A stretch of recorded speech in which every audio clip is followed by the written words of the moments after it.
Hello student, welcome to my YouTube channel. Student, आज हम exercise 3.2 का क्वेश्चन नंबर 1 का सेकंड पार्ट सॉल्व करेंगे। क्वेश्चन है 5 pencil and 7 pens together cost ₹50, whereas 7 pencil and 5 pens together cost ₹46।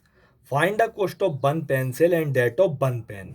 Means 5 pencil और 7 pens जो हैं उनकी कीमत ₹50 है।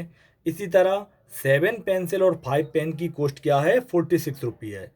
तो हमें इसमें 1 पेंसिल और 1 पेन की कॉस्ट फाइंड करना है। ठीक है, अब देखो जैसे क्वेश्चन में दिया है, सबसे पहले हमारे लिए पेयर ऑफ लीनियर इक्वेशन मतलब लीनियर इक्वेशन का पेयर फॉर्म करना है, फिर इनके सॉल्यूशन के लिए ग्राफिकली फाइंड करना है। ठीक है, चलो इसे हम सॉल्व करते हैं।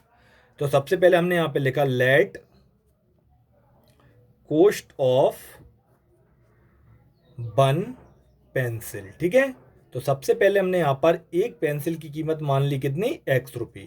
फिर इसी तरह कॉस्ट ऑफ 1 पेन और एक पेन की कीमत को हमने मान लिया Y। ठीक है, अब देखो जैसे कि क्वेश्चन में क्या दिया है, 5 पेंसिल और 7 पेन कितने के हैं, 50 के। तो हम यहाँ पर इक्वेशन देखो किस तरह फॉर्म करेंगे। तो हमने यहाँ पे लिखा अकॉर्डिंग टू क्वेश्चन, अगर एक पेंसिल कितने की, X की, तो 5 कितने की हो जाएंगी, तो 5 इंटू एक्स करने पर 5X की। ठीक है, इसी तरह अगर एक पेन बाय का है तो 7 पेन कितने के हो जाएंगे, 7Y के। और दोनों की कॉस्ट को ऐड करने पर कितना आ रहा है, 50, जैसे कि क्वेश्चन में दे रखा है। ये हो गई हमारी इक्वेशन फर्स्ट। अब इसी तरह देखो सेकंड कंडीशन में उन्होंने दिया है 7 पेंसिल और 5 पेन। ठीक है, तो देखो एक पेंसिल X की तो 7 कितने की हो गई, 7X की। फिर एक पेन बाय का तो 5 पेन कितने के हो गए, 5 बाय के। और दोनों की इकट्ठी कीमत कितनी है, 46, जो कि क्वेश्चन में दे रखी है। इस तरह से ये हमारी दो इक्वेशन निकल आई। ठीक है, अब इन्हीं दोनों इक्वेशन को ग्राफ पर रिप्रेजेंट करने के लिए सबसे पहले दोनों इक्वेशनों से एक्स और वाई की हम कितनी दो दो वैल्यू फाइंड कर लेते हैं, जैसे कि हमने पहले वाले क्वेश्चन में किया था। तो सबसे पहले हम यहाँ पर लिखेंगे फ्रॉम इक्वेशन फर्स्ट। ठीक है, अब देखो इक्वेशन फर्स्ट हमारी कौन सी, ये वाली। तो हमने पहले क्या किया, यहाँ पर एक बॉक्स बनाया और इस बॉक्स में एक्स और वाई की कितनी, कम से कम दो दो वैल्यू फाइंड करना। ठीक है, तो देखो सबसे पहले जैसे ये इक्वेशन थी क्या, 5x प्लस 7y और इक्वल में क्या है, 50। तो पहले हम इस इक्वेशन को थोड़ा सिंपल कर लेते हैं। तो यहाँ पे ये हो जाएगा कितना, 5x इक्वल टू, ठीक है। फिर यहाँ पर देखो ये 50 का 50, ये प्लस का 7 उस तरफ जाकर किसका हो जाएगा, माइनस का। और फिर x के बाद x के इक्वल में क्या लिखेंगे, 50 माइनस 7y, और ये 7 का 5 कहाँ पर आ जाएगा, अपॉन में। तो इस तरह से हमारी इक्वेशन बन गई। अब हम क्या करेंगे, इसी इक्वेशन में y की एक ऐसी वैल्यू लेट करना है कि हम उसका 7 से मल्टीप्लाई करें और 50 में से माइनस करें। तो जो आंसर आए वो किससे डिवाइड जाना चाहिए, 5 से, क्योंकि देखो अपॉन में 5 है। तो सबसे पहले हम यहाँ पे लिखेंगे व्हेन y इक्वल टू, जैसे मैंने सबसे पहले y की वैल्यू ले ली 0। ठीक है, तो देखो ये क्या हो जाएगा, x इक्वल टू, यहाँ से देखो 50 का 50 माइनस ये 7 का 7, यहाँ पर इंटू, और y की जगह पर 0, और अपॉन में कितना है, ये 5। जब इसे सॉल्व किया हमने तो देखो 50 का तो 50 आएगा, फिर माइनस 7 जीरो जा 0, और अपॉन में कितना, 50। तो x के इक्वल में 50 में से अगर 0 जाएगी तो क्या बचेगा, 50 बचेगा, और अपॉन में 5, 5 बन जा 5 और 5 10 जा 50। तो ये कैंसिल होकर कितना है, 10। मीन्स x की वैल्यू कितनी आई, 10। तो हम इस वाले बॉक्स में लिख लेते हैं x की वैल्यू 10 और y हमने क्या लेट किया था, 0। ठीक है, अब फिर से देखो इसी वाली इक्वेशन में, कहां पर, ये यहां पर फिर से ऐसी वैल्यू लेट करना है बाई की कि जिस ये जो पूरा है कंप्लीट किससे, 5 से डिवाइड जाए। तो अब यहां पर हम ये लिखेंगे व्हेन बाई इक्वल टू 5। 5 मैंने इसलिए ली क्योंकि अगर देखो बच्चों आप 1 2 3 4 लोगे और रफ में सॉल्व करके देखना, उसका 5 से डिवाइड नहीं जाएगा जो भी वैल्यू आएगी। ठीक है, तो इसलिए मैंने यहाँ पर 5 ले ली, थोड़ी कैलकुलेशन आपको रफ में कर देखना पड़ेगी। तो अब हमने ये इक्वेशन लिखी क्या, x equal to 50 minus 7y, और अपॉन में क्या है, 5 है। तो यहाँ पर ये हो जाएगा x के इक्वल में क्या हो जाएगा, 50 माइनस 7 इंटू वाई की वैल्यू क्या ली हमने, 5, और अपॉन में कितना है, 5। ठीक है, अब यहाँ पर 50 माइनस 7 5 से कितना होता है 35 और अपन में देखो कितना है 5। तो x के इक्वल में क्या आएगा, जब 50 में 35 घटाओगे तो कितना बचेगा 15 और अपन में 5। 5 से हमने इसे कैंसिल किया तो 5 3 सा 15। तो देखो x की वैल्यू क्या निकली 3 निकली। तो हम इस वाले बॉक्स में फिर से वैल्यू लिखेंगे। x की वैल्यू आई 3 और y की वैल्यू हमने क्या ऐड की थी इस बार 5, तो यहाँ पर हम ये 5 लिख देंगे। इस तरह से ये पहले बॉक्स फिल हो गए, ठीक है। अब देखो इसी तरह से हम सेकंड वाले बॉक्स में निकालेंगे वैल्यू। तो हमने यहाँ पे लिखी फ्रॉम इक्वेशन सेकंड, ठीक है। अब सेकंड वाली इक्वेशन से हम वैल्यू फाइंड करते हैं। अब देखो बच्चों इसी तरह हम सेकंड वाली इक्वेशन से इस वाले बॉक्स में दो दो वैल्यू फाइंड करेंगे। तो इक्वेशन है 7x plus 5y equal to 46। तो इसको पहले हमने थोड़ा सिंपल किया, तो ये हो गया 7x इक्वल में 46, ये प्लस का 5 बाय उस तरफ जाकर किसका हो जाएगा माइनस का। फिर यहाँ पर x की वैल्यू फाइंड करेंगे तो 46 माइनस 5 बाय, और ये देखो 7 का 7 कहाँ पर आ जाएगा अपॉन में। अब इसी इक्वेशन में हम फिर से बाई की ऐसी वैल्यू ऐड करेंगे जिससे कि 5 से मल्टीप्लाई करें और 46 में से घटाएं तो जो आंसर है वो 7 से डिवाइड जाए। तो सबसे पहले मैं यहाँ पे लिखता हूँ व्हेन बाई इक्वल टू। अब देखो इस बार मैं बाई की वैल्यू ऐड कर रहा हूँ 5, ठीक है। आप लोग भी रफ में कैलकुलेशन कर कर देख सकते हो। तो देखो यहाँ पर x equal to 46 minus 5 into 5, ठीक है, और अपॉन में कितना है ये 7। तो ये क्या हो जाएगा यहाँ पर 46 माइनस 5 5 से कितना 25 और अपॉन में कितना 7। तो यहाँ पर x इक्वल टू, जब 46 में से हमने 25 घटाए, 6 में से 5 गया 1 और 4 में से 2 गया 2 और अपॉन में कितना 7।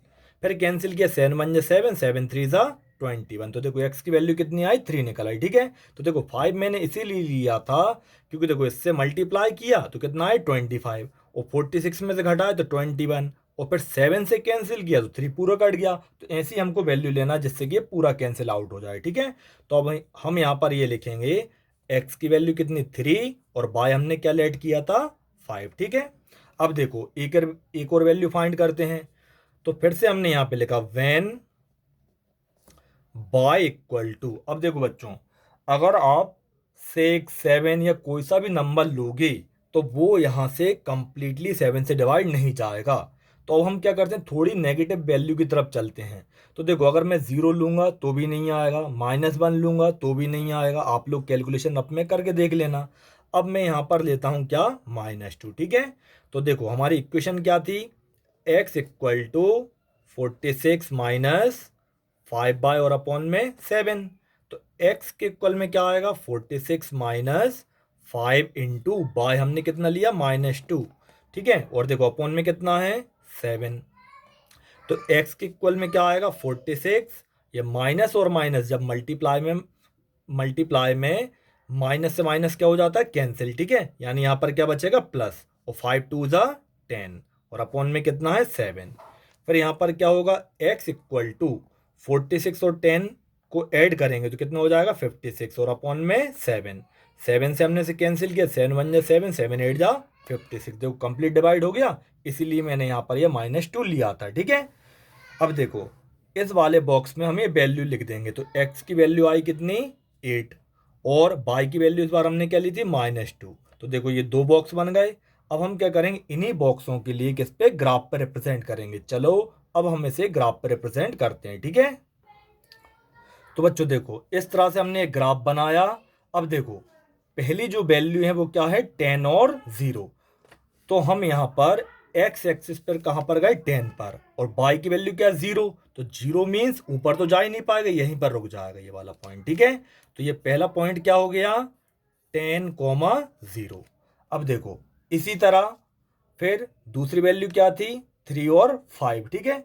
तो देखो x पर हम आए कहाँ पर 3 पर और y पर कहाँ पर गए 5 पर, तो यहाँ पर ये 5 आ गया, ठीक है। इस वाले पॉइंट का नाम क्या है 3 5।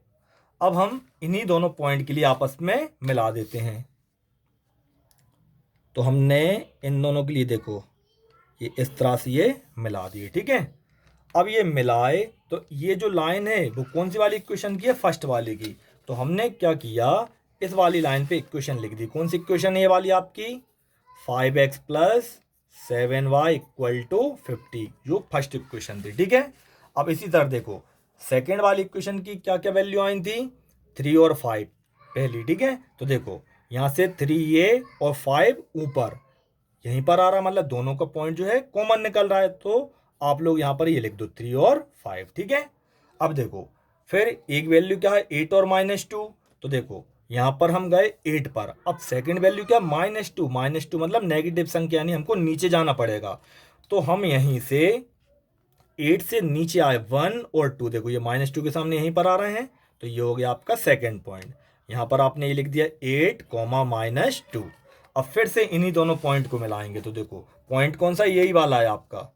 तो यहाँ से ये इस तरह से इन दोनों पॉइंट को हमने कर दिया ज्वाइन। ठीक है, अब ये जो आपकी लाइन है वो कौन सी इक्वेशन थी, सेकंड, तो इस पे आप लोग इक्वेशन का नाम लिख दो। तो क्या है ये, 7x plus 5y equal to 46। ठीक है, अब देखो हम क्या देखेंगे कि ये जो दोनों लाइन है वो कहाँ पर मीट कर रही हैं, देखो यहाँ पर इंटरसेक्ट हो रही है एक दूसरे से, किस वाले पॉइंट पर। तो देखो हम यहाँ से आए, देखो इधर से ये आ रही है यहाँ तक, मतलब ये बाई एक्सिस पे क्या 5, फिर इसी से देखो ये नीचे गए हम यहाँ तक, तो ये किस पर आ गए 3 पर, मतलब यहाँ से बाय पर है 5 और नीचे आए कहाँ पर आ गए 3 पर। मीन्स इसका जो पॉइंट बन रहा है, तो x की वैल्यू तो क्या निकल रही, 3 निकल रही। ठीक है, और y की वैल्यू क्या निकल रही है, 5, यानी कि ये जो लाइन आपस में एक दूसरे को किस पर, 3 और 5 पर इंटरसेक्ट कर रही है, मतलब इसका जो कोऑर्डिनेट बनेगा वो क्या बनेगा, 3 और 5। ठीक है, इतना है समझ में। तो बच्चों अब हम आंसर में लिखेंगे since the two lines intersect, या इंटरसेक्टिंग जो भी लिखना हो, इंटरसेक्टिंग एट पॉइंट, और किस वाले पॉइंट पे इंटरसेक्ट हो रही थी, 3,5 पर। ठीक है, तो इसका मतलब क्या है, तो हम यहाँ पे लिखेंगे सो x की वैल्यू तो क्या हो जाएगी 3। ठीक है, और y की वैल्यू क्या हो जाएगी 5, ये x रहता है और ये y रहता है, ये तो आपको पता है। ठीक है, अब हमारा जो फाइनल आंसर है वो क्या हो जाएगा, तो हम यहाँ पे लिखेंगे therefore cost of one pencil. हमने स्टार्टिंग में पेंसिल की कॉस्ट क्या x मानी थी ना, तो इसलिए एक पेंसिल की कीमत हो जाएगी कितनी, ₹3। फिर इसी तरह कॉस्ट ऑफ वन पेन, और पेन की कॉस्ट हमने क्या मानी थी स्टार्टिंग में y, तो इसलिए पेन की कॉस्ट हो जाएगी कितनी रुपये, देखो y की वैल्यू 5 आई, तो यहाँ पर 5 रुपये हो जाएगी, आपका फाइनल आंसर हो जाएगा। ठीक है, आया क्वेश्चन समझ में। ठीक है बच्चों, तो बच्चों अगर क्वेश्चन समझ में आया हो तो मेरे वीडियो के लिए लाइक करना और मेरे चैनल के लिए सब्सक्राइब जरूर करना। Thank you.